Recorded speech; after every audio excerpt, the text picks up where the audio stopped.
성경이 무엇을 말하느냐? 아브라함이 하나님을 믿음에 그것이 그에게 의로 여겨진 바 되었느니라.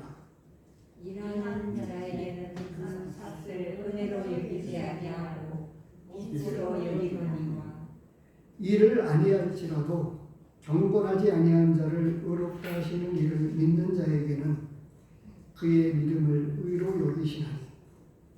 이런 것이 없이 하나님께 의로 여기심을 받은 사람의 행복에 대하여 다윗이 말한다.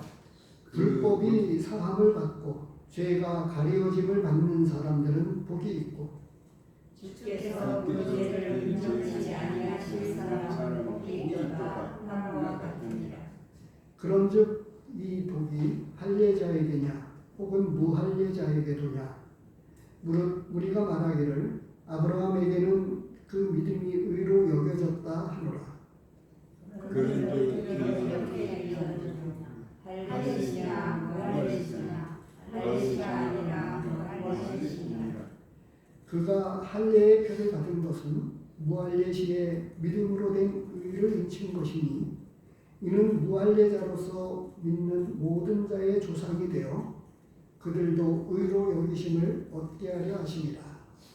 또한 할례자의 조상이 되었으니 곧 할례를 받을 자상이 아니라 우리 조상 아브라함의 무할례시에 가졌던 믿음의 자취를 두는 자들에게도 오니라. 예. 오늘 4장 1절에서 12절까지의 말씀을 가지고 성경의 증거라고 하는 제목으로 말씀을 진행하겠습니다. 제목이 또 짧아야 조금 이렇게 쉽게 인식이 될 것 같아서 성경의 증거라고 이렇게 제목을 정했습니다. 말씀에도 4장 3절에 성경이 무엇을 말하느냐라고 하는 이것을 가지고도 제목을 정할 수 있겠죠. 근데 이제 전제가 되는 것은 믿음으로 의롭다함을 얻는 것에 대한 성경의 증거라고 하는 제목입니다. 오늘 본문은 왜 지금 이 말씀이 나오게 되었을까요? 이 말씀을 하게 된 아브라함 이야기와 다윗에 관해서 이렇게 말씀하게 된 이유가 무엇일까요? 그것은 이제 3장에서 비로소 이 복음의 우리는 주로 이 부분에 초점을 맞추었습니다. 주로 이 부분에 초점을 맞추어서 많이 이렇게 강조되어지는데요.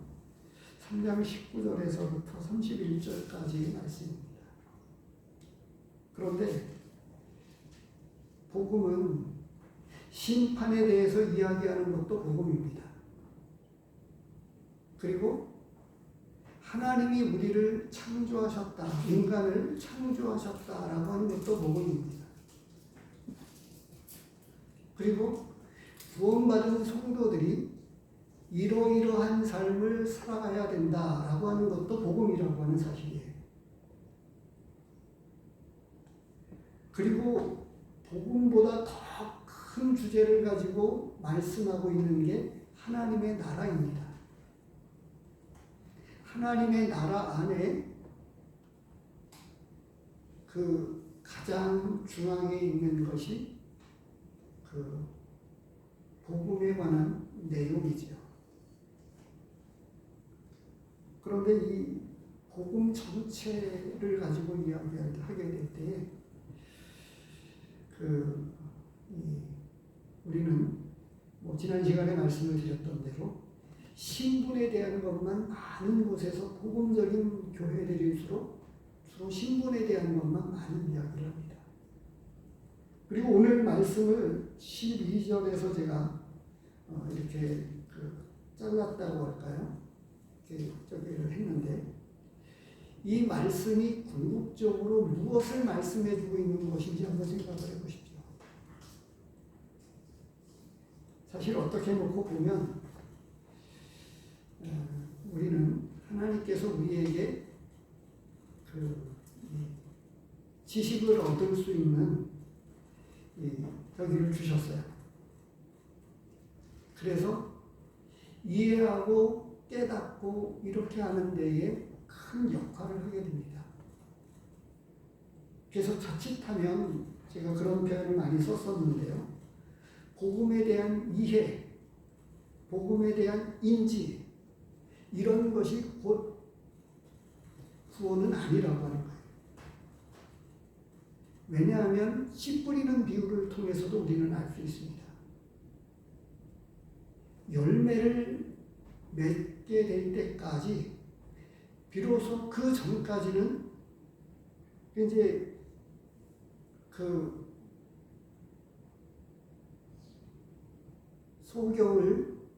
소경의 눈을 고쳐주신 예수님께서 소경의 눈을 뜨게 되었을 때 무엇을 보냐라고 했었을 때 기억나십니까? 저도 정확하게 기억나지 않지만 사물을 처음서부터 분명하게 딱 보지 못했다고 하는 거예요.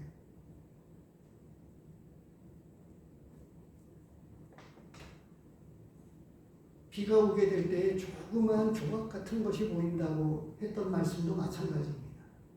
그러다가 이제 점점 그 구름이 몰려오면서 시커먼 구름들이 더 크게 보이고 이게 되었을 때에 이제 큰 비가 내렸었죠. 믿음은 조그마한 곳에서부터 시작하면서 이게 자라가는 것입니다. 그래서 제가 생명이라고도 말씀을 드렸습니다. 근데 제가 이런 말씀을 쭉 드리는 이유 가운데에는 옛날 국어 시간에 공부를 하게 되면 무슨 이야기가 나오죠? 제일 먼저 문단 나누기, 대강줄거리 문단 나누기.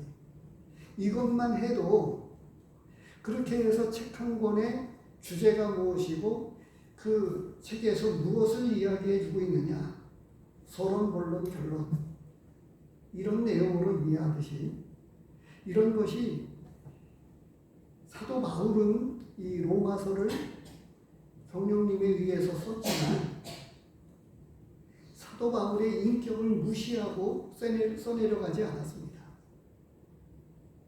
그의 인격 안에서 성령께서 역사하셔서 로마서라고 하는 그리고 다른 많은 서신들을 쓰게 하셨죠. 그런데 하나님께서 사도 바울을 많이 사용하신 것 가운데에는 그의 여러 가지 모든 것들을 통해서 역사하셨습니다. 그가 많이 배운 것들을 통해서 역사하셨다고 하는 거죠. 그래서 시간이 짧아서 제가 그런 말씀을 안 드렸는데 지난 주일에 믿음은 상식을 포함하고 있습니다. 그리고 하나 더, 믿음은 상식을 뛰어넘습니다. 그리고 복음도 마찬가지인데요. 복음은 율법을 포함하고 있습니다. 그리고 율법을 완성했고요. 그리고 율법 그 이상을 말씀하고 있습니다. 하나님의 이 섭리 가운데서 복음이 이야기하고 있는 게 무엇입니까? 하나님이 처음에 창조를 하셨어요. 그리고 인간이 죄를 지어서 타락했습니다. 그리고 죄를 지어서 결국은 죽게 되었다고 하는 거예요. 그런데 하나님께서 은혜를 베풀어 주셔서 아담에게 시작된 구원의 약속을 먼저 동물을 잡아서 가죽 옷을 지어 입히시면서 그 복음의 역사는 계속 진행되어져 왔습니다. 그러다가 율법이 나중에 더해진 것, 갈라디아서를 우리가 다루었고 로마서에서도 지금 율법에 관한 것들을 나누었습니다만 이런 것 가운데에는 뭐가 있죠? 아브라함의 자손들이 믿음의 후손이었는데도 불구하고 아담 그 이후로도 그 짧은 역사를 짧게 기록을 하다 보니까 많은 내용을 다루지 못했어요. 그런데 아브라함으로부터 시작된 이 진정한 이 믿음의 조상이라고 이야기한 오늘도 본문에 언급이 되고 있습니다만 이 믿음을 조금 더 깊이 있게 다루면서 한 사람을 선택하셔서 한 민족을 세우십니다. 그런데 거기에서 이제 율법이 시작이 되는 거죠. 믿음의 후손들이라고 하는 그들이 하나님께서 그토록 미워하시고 죄를 참아 보지도 못하시는 그 죄를 믿음의 자손들이라고 하는 그들이 죄를 죄로 여기지 못하니까 그래서 율법이 더해졌다. 갈라디아서에서도 로마서에서도 그 말씀을 말씀해 주는 거예요. 그래서 죄가 죄로 드러나게끔 하기 위해서 율법이 주어진 거예요.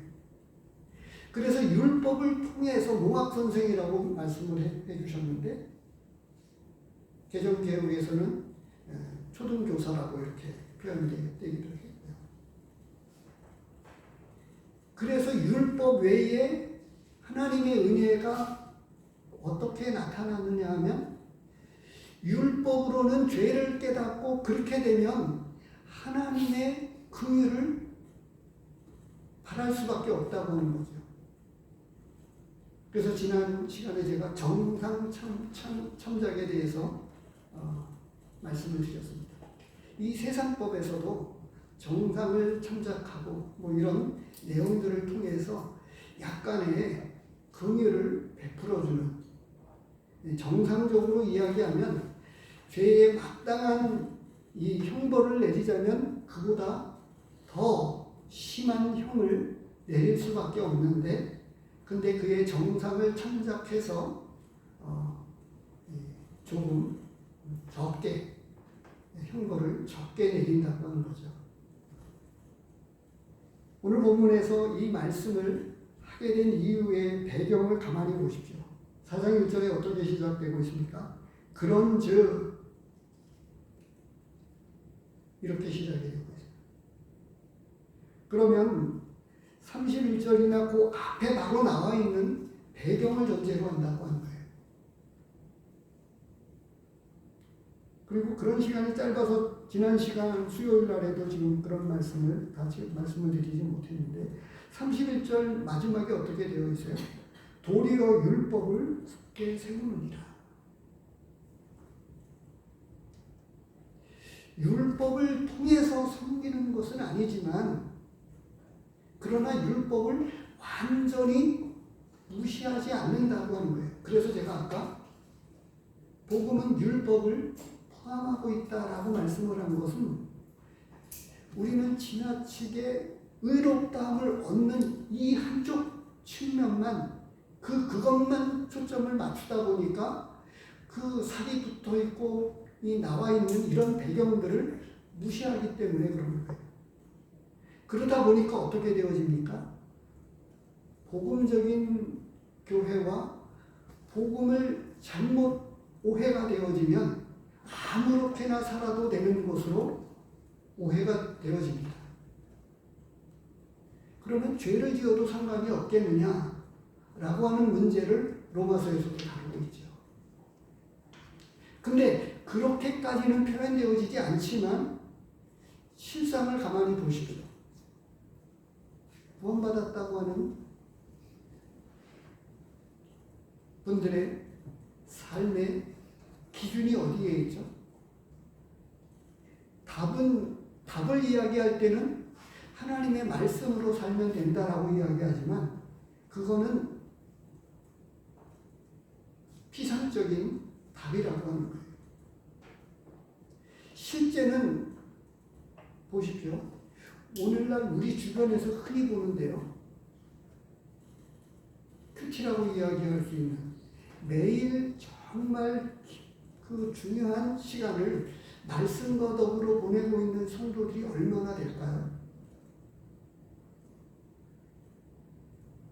그리고 또 다르게 주일 중심의 신앙이 아니라 매일 하나님과 동행하고, 그리고 특별하지만 않다면, 아주 급한 사정이 없다면 보이기 위한 모임이 아니라 수요일이라든가 기도회 모임이라든가 이러한 중요한 시간들을 하나님 앞에 드리고 하나님과 함께 한다고 하는 거죠.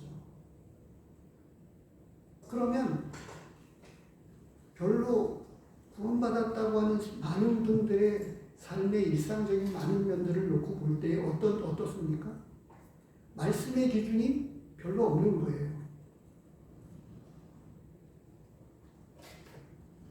지금도 그렇습니다. 그것은 또 다르게 또 커다란 주제로 또 새롭게 접근을 해서 말씀을 드리면 이런 겁니다. 우리는 그 7년 대환란을 겪지 않고 7년 대환란이 오기 전에 휴거되어진다고 우리는 그렇게 분별하고 믿고 있어요. 그런데 구원의 분명한 은혜를 체험한 성도들 가운데에 신실한 믿음의 성도들이 많이 있는데, 그들 가운데에는 7년 대환란을 통과한다고 분별하고 있는 분들이 많이 있어요. 그리고 환란 중간에 휴거되어진다라고 생각하는, 그렇게 분별하는 분들도 있어요. 근데 여기서 제가 말씀을 드리고자 하는 요점은 뭐냐면, 7년 대환란을 겪기 전에 휴거되어진다라고 하는 분들은 믿음의 삶이 조금 흐려져 있어요. 상대적으로. 어떻게? 중간에 휴거된다거나 7년 대환란을 통과된다고 하는 분들보다 믿음의 삶이 흐트러져 있다고 하는 거예요. 7년 대환란을 통과한다고 생각을 하게 될 때 어떻게 되어집니까? 끝까지 이 믿음을 지켜야 된다라고 하는 이것을 피부적으로 안고 있다고 하는 것입니다. 그러니까 어떻게 해요? 현재의 삶에도 매우 경건하게 살 수밖에 없는 거예요. 왜냐하면 7년 대환란을 지금 환란 시대가 아니지만 언제나 이 믿음의 삶으로 승리하고 싸워서 이겨야 된다라고 하는, 믿음으로 살아야 된다라고 하는 것이 우리 모두에게도 동일하지만, 그러나 상대적으로 놓고 보면 통과한다거나 중간에 휴거되어진다는 분들보다 믿음의 삶이 상대적으로 많이 흐트러져 있다라고 하는 것들이 있다고 합니다. 그런데 제가 이렇게 말씀을 드리는 것은 지난 시간에 이어서 신분과 우리 상태는 하나입니다. 구분은 되어져요. 근데 구분되어지는 그 사람은 어떤 사람이냐라고 하는 거예요. 정상적인 사람이 아닙니다. 그것을 제가 빗대어서 어떻게 말씀을 드렸냐면, 영과 혼과 몸으로 되어 있어요. 사람은 이렇게 구분되어질 수 있는데, 그 사람을 구분하는 순간에 어떻게 되어집니까? 그 사람은 이미 살아있는 사람이 아닙니다. 영혼은 이미 떠나 있고 몸만 남아있는 사람들, 구분되어진다라고 할 때, 구분되어질 수 있는 여력이 있지만, 근데 영과 혼을 또 어떻게 구분할 수 있겠습니까? 그건 또 아주 미묘해서 어떻게 딱히 구분되어지기가 모호합니다. 그런데 유명한 그 워치만이라고 하는 성도는 영에 속한 사람, 혼에 속한 사람, 영에 속한 사람이라고 하는 책 제목으로 말씀을 증거했었던 것이 이제 그 후대에 이렇게 책으로 남았는데, 그걸 읽다 보면 조금 혼미해집니다. 조금은 제가 말씀은 조금 지나치게 많이 나갔는데요. 무슨 말씀이냐면 신분과 상태 그게 하나라고 하는 거예요. 내 신분은 성도이지만 상태는 여전히 나쁜 이 두 가지가 하나로 결합되어 있는 나라고 하는 거예요. 우리 각자가 그렇고요. 내가 신분적으로는 어떻지만 상태적으로는 좋을 수도 있고 나쁠 수도 있는 각각의 그 사람이 그냥 한 사람이라고 하는 거예요. 그런데 우리는 신분에만 초점을 맞춘다고 하면 어떻게 될까요? 문제가 크게 생깁니다.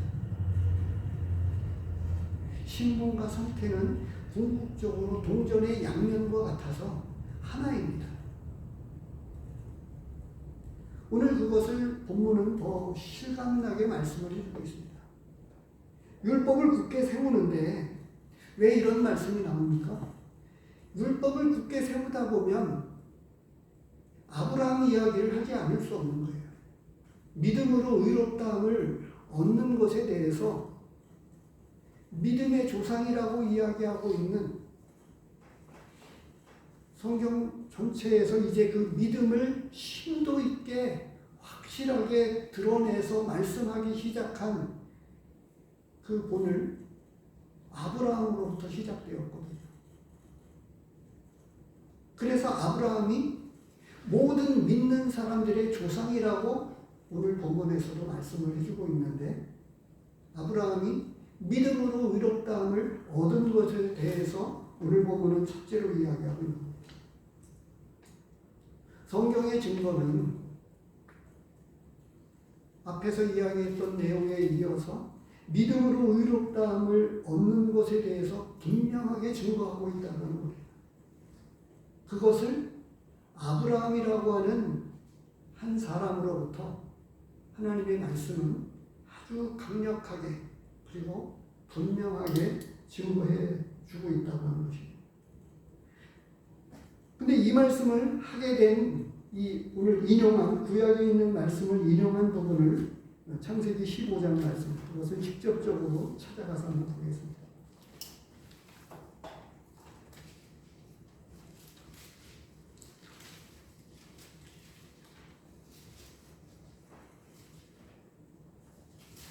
(15장 6절입니다) 로마서에서 이제 인용한 말씀이 창세기 15장 6절 말씀인데요. 우선 이 말씀을 읽고 그리고 말씀을 드리겠습니다. 아브라함이 여호와를 믿으니 여호와께서 이를 그의 의로 여기시고 이렇게 되어 있어요. 근데 이 말씀을 하시게 된 이유가 있습니다. 왜 그렇죠? 이미 앞에서부터 내 자손을 이야기하고 약속을 이야기했었는데 아브라함은 믿지 못했습니다. 앞에 보십시오. 15장 1절에 이후에 이제 어느 날 말하자면 멜기세덱이 아브라함에게 축복했던 이 사건 그 사건이 일어나고 난 이후에 룻을 구하고 난 다음이죠. 멜기세덱을 통해서 축복을 받고 여기에는 중요한 무엇이 나옵니까? 10의 1조가 나옵니다. 그래서 신약에서 가르쳐준 말씀은 마음에 정한 대로 믿음대로 하라고 이렇게 되어 있죠. 근데 성경 말씀은 또 무엇을 이야기해 주고 있냐면 처음 난 것은 다 내 것이다. 이렇게 이야기를 해줍니다. 11조가 엄격하게 이야기해서 율법도 아닙니다. 그러면 아브라함이 바로 14장 20절에서 말씀하고 있는데요. 아브라함이 그 얻은 것에서 10분의 1을 멜기세덱에게 주었더라. 그리고 나서 이제 15장 1절에서 이렇게 말씀합니다. 이후에 여호와의 말씀이 환상 중에 아브라함에게 임하여 이르시되 아브라함아 두려워하지 말라. 나는 내 방패요 너의 지극히 큰 상급이다. 그래서 10의 1조를 통해서 나타내는 분명한 것은 뭐냐 하면 모든 재물의 주인이 하나님이십니다 라고 하는 진정한 고백의 열매입니다. 또 다르게는 하나님께서 나에게 모든 것을 하나님으로부터 받았습니다 라고 하는 참된 고백이 10의 1조로 나타났다고 합니다. 그런데 이상하지만요, 제가 아르바이트를 하다가 보니까 지금 뭐 어느 성도가 오이 농장을 찾아서 시작을 하면서 조금 아르바이트로 일을 도왔습니다. 그래서 지금 금호산에 보면 로컬 푸드 매장이 있어요. 금요일마다 야외 매장을 이렇게 지금도 상설하고 있는데 그것을 매일같이 그냥 아무 때나 찾아가서 구미시 안에 있는 생산 농가의 물품을 판매하는 곳이 따로 시에서 건물을 세워가지고 매장을 열었습니다. 로컬 푸드 매장을 열었습니다. 이제 거기에 납품을 제가 대신 갔습니다. 여러 차례 갔는데 근데 그 납품하는데 수수료를 10분의 1을 떼요. 10%를 띱니다. 근데 그들이 그 10%를 떼는 그 원리를 어디서 얻었을까요? 하나님으로부터 어디에는가 하는 걸 율법을 통해서 함무라비 법전이 이 세상법이 나온 거고요. 이렇게 되어 있는 거예요. 그러니까 모든 생산 농가들이 물품을 거기 맡겨놓으면 판매나 이런 모든 관리는 시에서 다 합니다. 시에서 직원을 뽑아가지고 그걸 다 판매를 하는데 가격만 생산 농가에서 생산해가지고 가격까지 정해서 딱 그 바코드를 찍어 놓으면 이제 나머지는 거기서 판매하고 관리하고 그 재고가 얼마 남지 않으면 물건을 더 갖다 주십시오 해가지고 이렇게 요청을 하게 됩니다. 세상에서도 그런 수수료를 근데 거기만이 아닙니다. 오이 생산농가 조합이라고 하는 그곳에 갖다 줘도 거기서도 10%를 떼요. 그런데 하물며 생산농가에서 생산한 것도 10%를 떼는데 우리 믿는 성도들이 하나님 앞에서 하나님의 것은 하나님에게 가이사의 것은 가이사에게 이렇게 되어 있는데 그런데 구원의 은혜를 입었다고 고백하는 성도들이 그 10분의 1조차도 아까워한다고 하는 거예요. 그렇게 10분의 1을 드리니까 하나님께서 축복을 해주셨다고 하는 게 15장 1절이에요. 아브라함아 두려워하지 말라.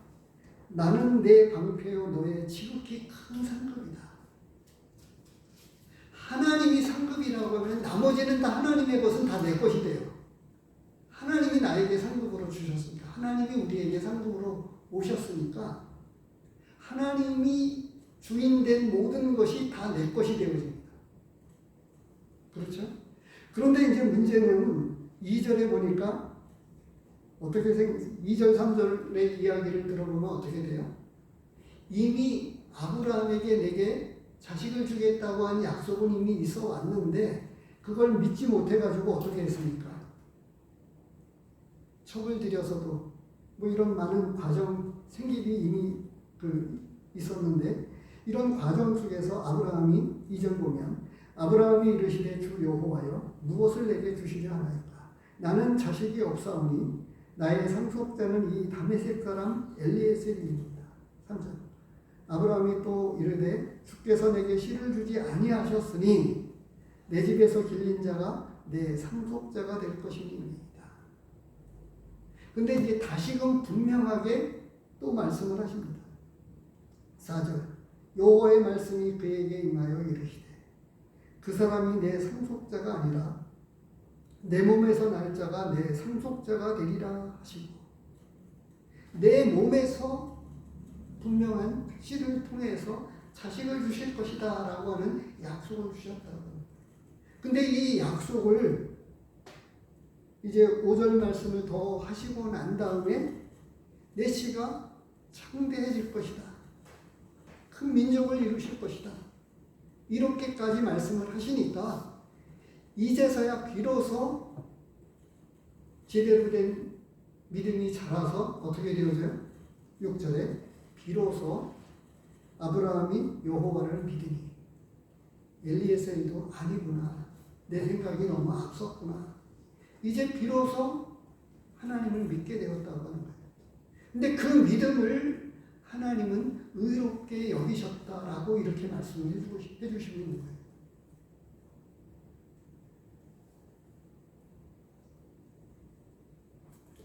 그래서 오늘 이 말씀 가운데 첫 번째 메시지는 명제는 그렇습니다만 믿음으로 의롭다함을 얻는다고 하는 것을 아브라함을 통해서 성경 전체에서 그것을 말씀해 주시는데 믿음의 조상으로부터 시작된 이 아브라함을 가지고도 처음서부터 믿음으로 의롭다함을 얻는 것에 대해서 말씀해 오셨다라고 말씀을 하고 있는 것입니다. 근데 이 말씀이 우리의 삶에 어떻게 말씀을 할까요? 이것은 어떻게 보면 신분에 대한 것입니다. 말하자면 아브라함이 믿음으로 의롭다함을 얻게 된 배경을 보십시오. 믿음으로 의롭다함을 얻게 된 그것에 대해서 이 말씀이 우리에게 어떻게 말씀하고 있는 거죠?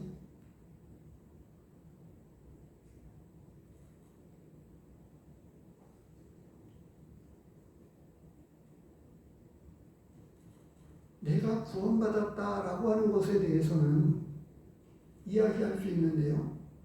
그 구원받은 분명한 증거는 또 어떻게 나타나야 될까요?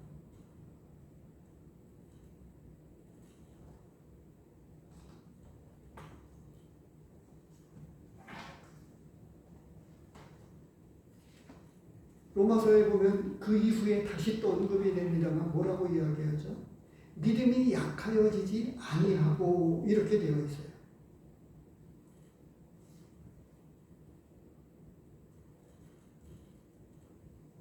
그래서 오늘 말씀은 뭐냐 하면 우리의 삶에서 하나님을 믿는 믿음의 삶을 드러내야 된다라고 하는 거죠. 그래서 창세기 15장 말씀을 통해서 놓고 보면 엘리에셀이 나의 상속자라고 여겨질 만큼 그의 믿음은 연약했는데 하나님 앞에 점점 그 믿음이 자라서 10분의 1을 드리고 하나님이 나의 상급자가 되어주신다고 하는 이 놀라운 은혜를 경험해 가면서 그의 믿음은 확실해져 가면서 어떻게 됐습니까?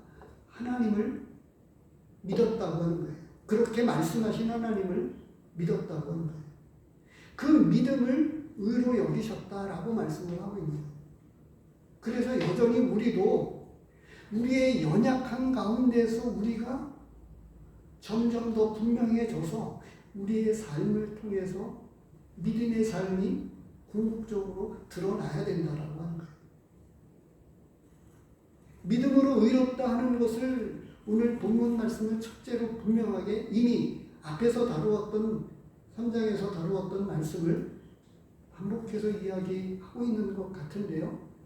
반복해서 하는 게 아니고 성경 전체가 그것을 얼만큼 아브라함이라고 하는 생애를 한 사람을 들어서 아주 분명하고 강력하게 이야기해주고 확실하게 이야기해주고 있다고 하는 증거를 덧붙여서 말씀해주고 있습니다. 오늘 본문에서. 그러면서 아브라함이 그의 믿음이 처음서부터 분명해지지 않았는데 이 시점에서 무엇입니까?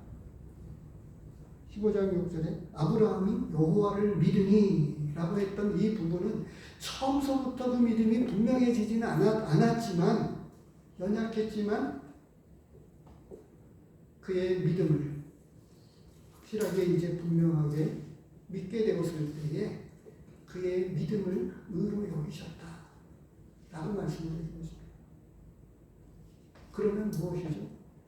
우리에게는 여전히 넘어지고 실패하고 연약한 그 에베네스에게 나의 상속자라고 이야기했던 아브라함처럼 그런 연약한 중에라도 여전히 하나님의 약속과 말씀을 점점 경험해 가면서 분명해지게 될 때 우리의 삶을 통해서 이와 같은 믿음의 고백을 가지고 하나님 앞에 영광을 돌려야 된다라고 우리에게 이와 같이 말씀해 주고 있다는 거예요.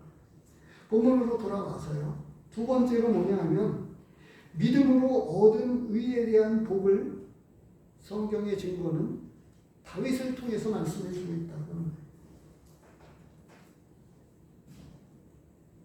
본문을 보시기 바랍니다.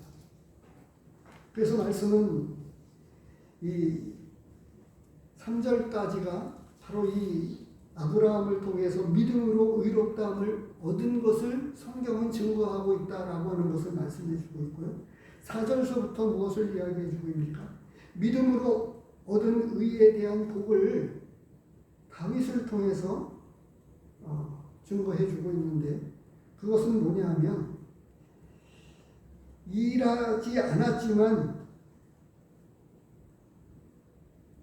경건하지 아니한 자를 의롭다 하시는 이를 믿는 자에게 하나님께서 의롭다 하신다 말씀하시는 그것을 다윗의 핵심적인 이야기 7절 8절에 대해서 이야기하고 있습니다. 바로 시편 32편의 말씀을 가지고 인용을 한 거예요. 시편 32편을 보시기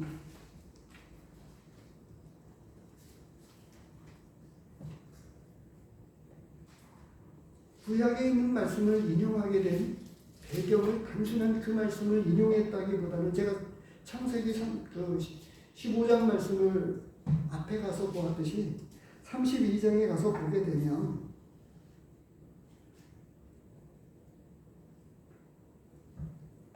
다윗이 죄를 범하고 나서 우리아의 아내를 범하고 나서 그가 이제 깊은 신음 가운데 있었습니다. 3절을 보게 되면 내가 입을 열지 아니할 때 종일 신음함으로 내 뼈가 쇠하였도다.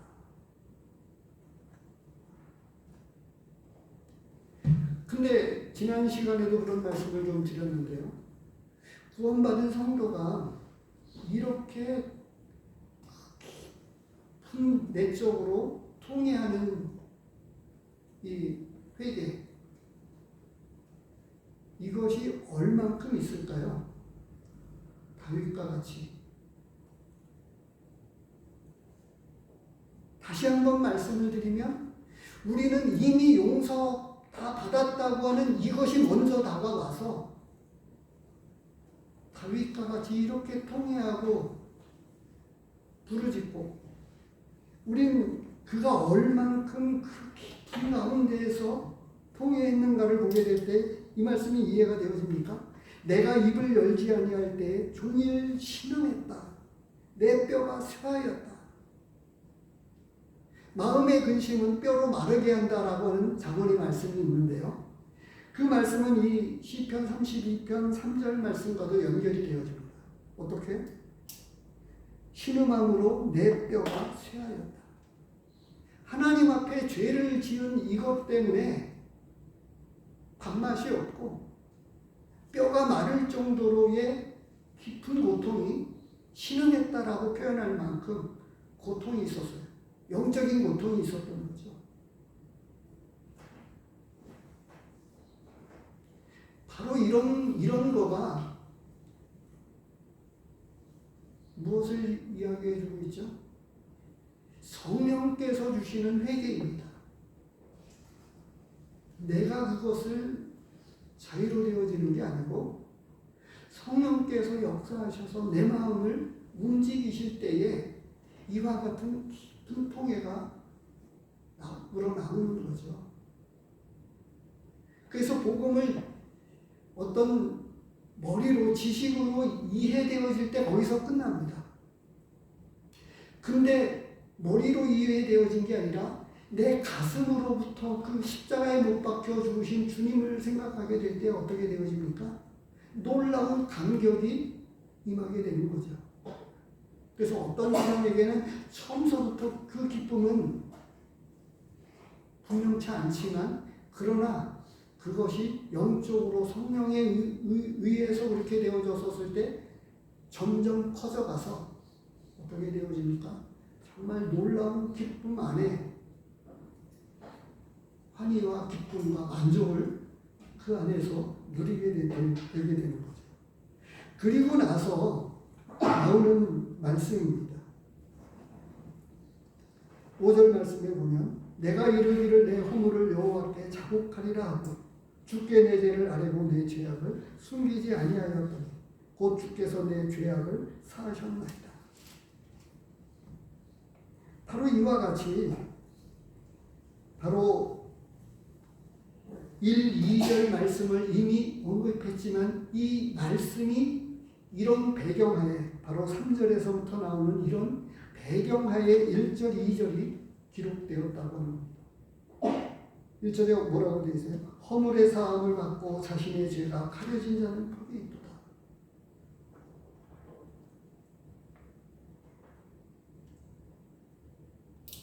생각해 보십시오. 전에도 그런 말씀을 언급했는데 복권에 1등에 당첨이 됐어요. 숨기려고 해도 잘 숨겨지지 않을 거예요. 입이 코에 걸리고 누군가 내가 당첨되었다고 하는 1등에 당첨되었다고 하는 거를 가까운 사람들에게는 자랑하지 않을 수가 없는 거예요. 아마도 타인들에게는 행여나 노출되면 위험에 빠질 수 있을까봐 그렇게는 숨길지라도 가까운 가족과 친지들에게 친절한 아주 친밀한 친구들에게는 내가 정말 당첨되었다고 한턱 쏘겠다고 이렇게 이야기하는 거지. 그 이후에 무엇을 말씀해 주고 있습니까? 그 배경 가운데 내가 용서받은 그 기쁨이 얼마나 큰지를 그래서 그 복으로 이야기를 해주고 있습니다. 허물의 사함을 받은 이 놀라운 복 중의 복이죠. 가장 큰 복입니다.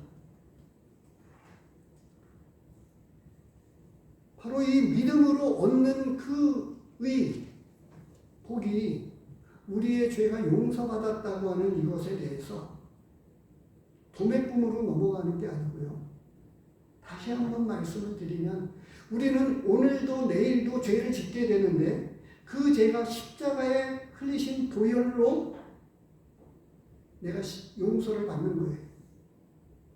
나는 시간에 갇혀있는 몸을 가지고 있는 우리는 여전히 매일같이 그 하나님의 예수님이 흘리신 보혈에 의해서 용서받는 체험을 우리는 시간적으로 지금 날마다 순간마다 경험해 가고 있는 거예요.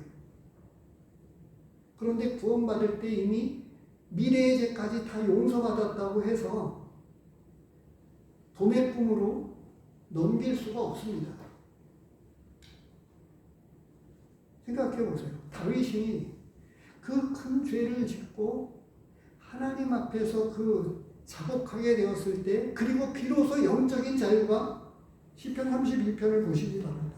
그 이후에 보면 이렇게 하고 난 다음에 자복하고 나서 영적인 자유를 그가 고백하고 있잖아요.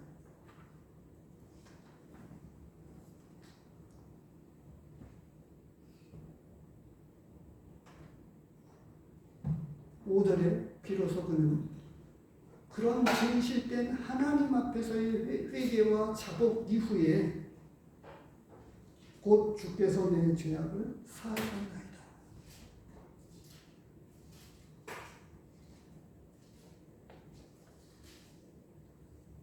바로 우리는 신분적으로 구원받았지만 우리는 매일의 삶 가운데서 바로 이 여전히 나는 도피처가 있는 피난처 되시는 예수 그리스도 하나님에 대해서 여전히 나는 감사하고 하나님 앞에 영광을 돌리면서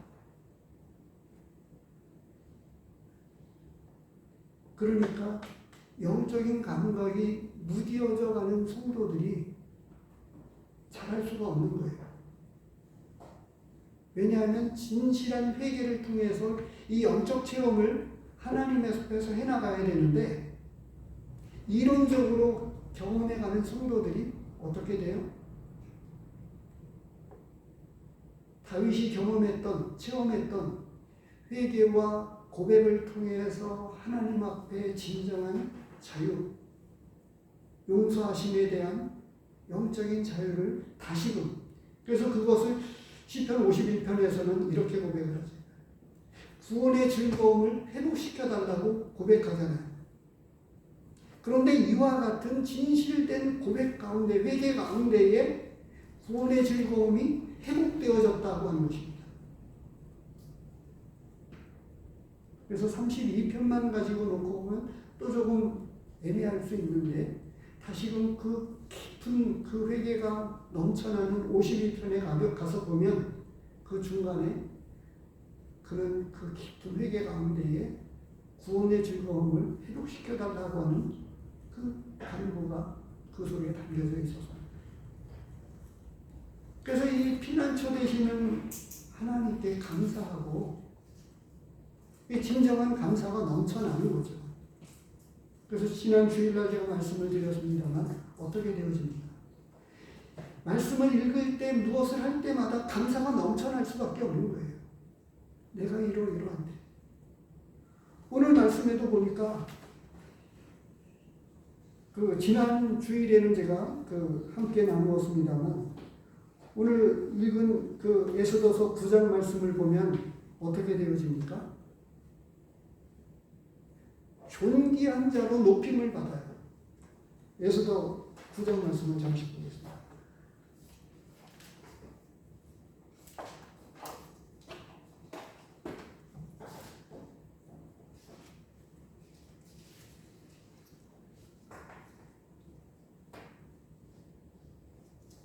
(4절입니다) 9장 4절 같이 읽겠습니다.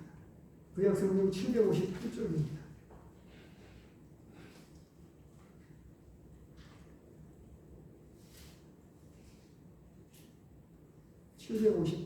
구약성경 758쪽입니다.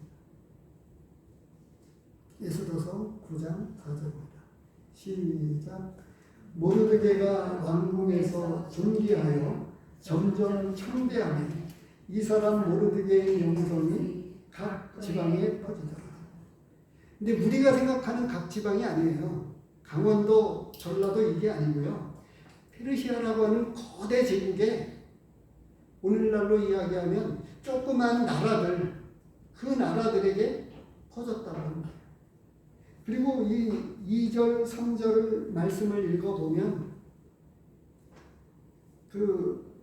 어떻게 되어 있냐면 모르드게는 말할 것도 없고 유다인들을 다 두려워했습니다.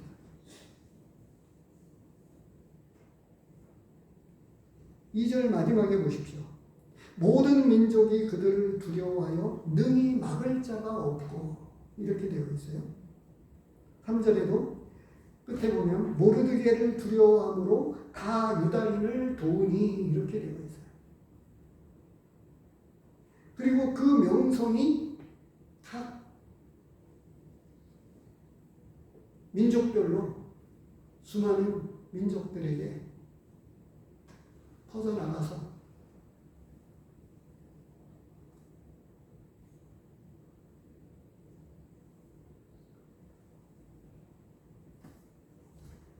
다시 끝에 가서 우리 본문으로 돌아오면 세 번째로, 그러면 이제 아브라함이 이 할례가 무할례 시에 믿음으로 얻은 의가 무할례 시에 된 거냐 할례 시에 된 거냐, 아니다라고 하는 거죠. 할례 시가 아니고 무할례 시에 믿음으로 의롭다함을 얻었는데, 그런데 이 할례의 표는 믿음으로 얻게 된 의를 인쳤다라고 하는 것으로 말씀하고 있어요.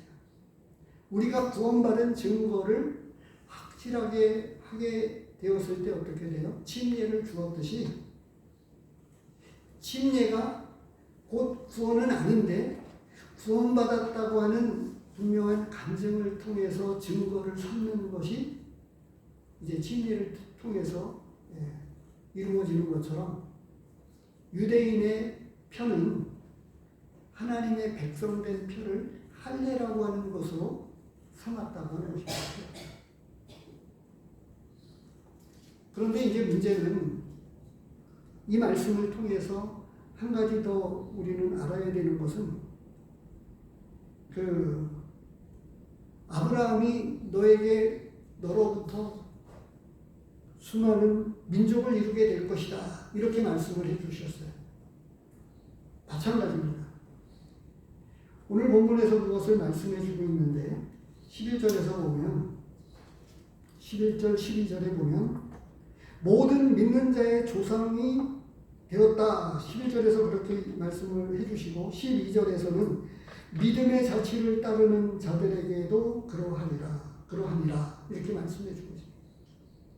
그래서 하나님은 나를 통해서 아브라함에게 그 수많은 민족으로 그를 통해서 수많은 민족을 이루게 해주셨다라고 하는 그것은 믿음의 그 민족들을 각 수많은 민족들에게까지 번져갈 것을 말씀을 해주신 거죠. 우리에게도 마찬가지입니다. 나로부터 믿음의 가계, 믿음의 이 족속을 나로부터 이 가계도를 이루어 가야 된다라고 합니다. 이 전체적으로 말씀을 정리하면 1장은 이방인들이 죄 아래 있다고 하는 것을 말씀해 주고 있는데, 그 후반부에 가서 1장 후반부에 가서 하나님의 진노가 불의를 통해서 진리를 막는 사람들의 경건치 않은 것에 대해서 18절에서부터 결국 이방인들이 죄 아래 있고 죄인이다, 하나님의 심판을 받는다 라고 말씀을 하고 있는 거고, 2장에 가서 그러면 유대인은 뭐 또 다르냐, 말씀을 가졌다고 하는 그들도 다르지 않다, 그들도 죄 아래 있다 말씀해주고 있고, 3장에 와서 이방인과 유대인과 헬라인 할 것 없이 모든 사람은 다 죄를 졌다, 하나님의 심판을 받아서 아주 쉬운 표현으로 지옥에 갈 수밖에 없다. 그런데 하나님께서 율법 이외에 은혜를 베풀어 주셔서 믿음으로 구원받게 해주시는 은혜를 열어놓아 주셨다, 이것을 말씀해 주시고 있습니다.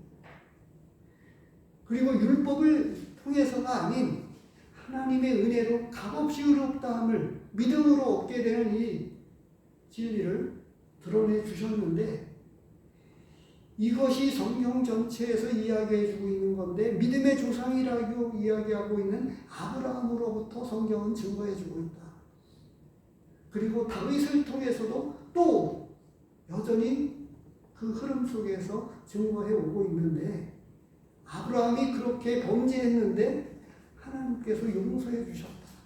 그래서 그 불법을 다리심을 받는 그들이 이와 같이 은혜를 입었다. 그런 이 놀라운 신분을 가진 자들이 어떻게 해야 되느냐?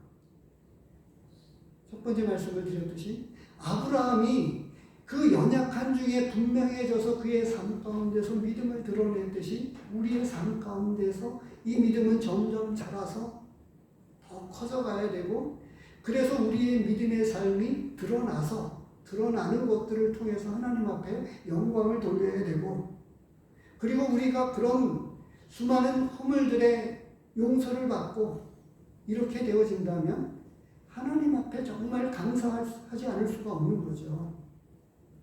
그리고 세 번째로 여전히 이 무할례 시에 얻었는데 할례는 믿음의 이 믿음으로 얻게 된 의를 인친 것이다. 12절에서 말씀해주고 있는 11절 12절에서 말씀해주고 있는 이것에 대해서 여전히 우리도 믿음의 가계도를 나를 통해서 이제껏 우리의 조상들이 하나님 없이 살아왔는데 나를 통해서 이제 새로운 믿음의 가계도를 하나님은 나를 부르셔서 택하셔서 나에게 구원의 은혜를 덧입혀 주셨다고 하면 여전히 나는 이것이 흘러가서 가계도를 이루고 그리고 또 다른 이웃들에게 증거해서 여전히 아브라함과도 같이 이 가계도는 나를 통해서 이방 족속들에게 이웃들에게 증거가 되어지고 가깝게는 내 가정 안에 이 믿음의 가계도를 이루게 되는 그런 우리가 되기를 하나님이 원하고 계십니다. 기도하겠습니다. 하나님 아버지, 우리에게 이 놀라운 믿음을 주신 이유가